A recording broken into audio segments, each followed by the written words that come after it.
Hello guys, welcome back to my YouTube channel. At dito ako ngayon, mag-harvest ako ng mga talong.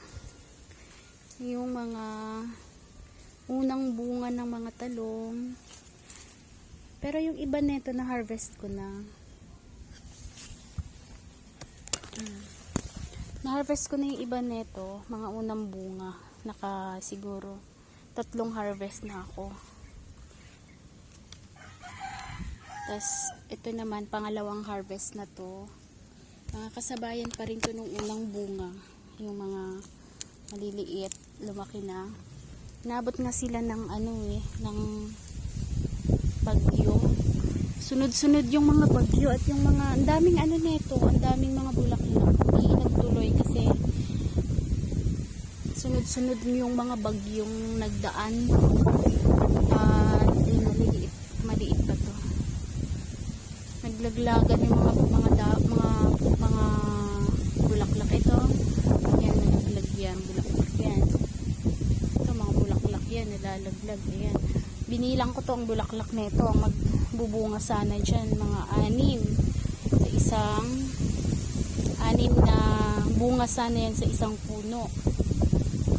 Kaya lang, hindi siya nagtuloy dahil sa mga nagdaang bagyo nga na ayan, nalaglag na. At ito dito mataas ang parang inabot ng tubig to, kaya ganito yung itsura niya.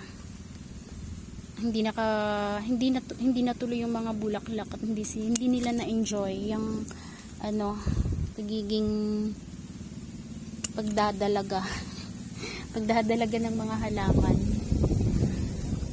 Ayan yung bunga. Ayan yung mga harvest ko ngayon. Dahil wala kaming ulam. Ito may mga tapos yung mga bunga niyan, kusa na lang din nalalaglag. Kahit malalaki na, biglang nangingitim yung yung dito niya Tapos nalalaglag. Katulad nito may yung laman naman niya. Tulad nito Yan Yan, tapos wala naman siyang uod nang hiniwa ko. Walang uod. Ewan ko kung ang problema nito. Nabulok. Ayan Ayan pala Nabulok siya. Tanggalin ko na to. Diyan. Tapos ibalik ko siya dyan sa lupa para kainin din siya ng mga kasamahan niya ng ugat. Pag na-decompose na siya, ayan tira ng bakas ng bagyo. Aray, kinagat ako. Ang pulang langgam. Bakas ng bagyo to, kaya meron pa siyang latak-latak na naiwan.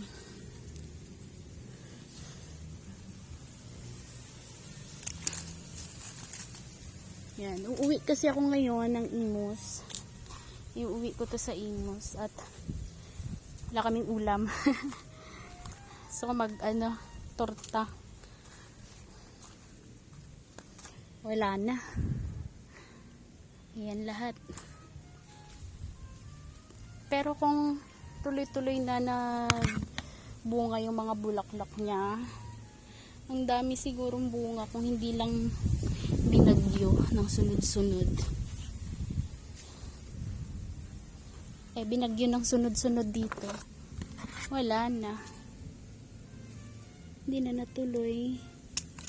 Tapos ang lakas pa ng hangin. Nilalampaso ng hangin. Lalong wala. Lalong nalaglag. Alisin ko na rito. Para sabay-sabay, kung meron man, sabay-sabay na lahat magbunga.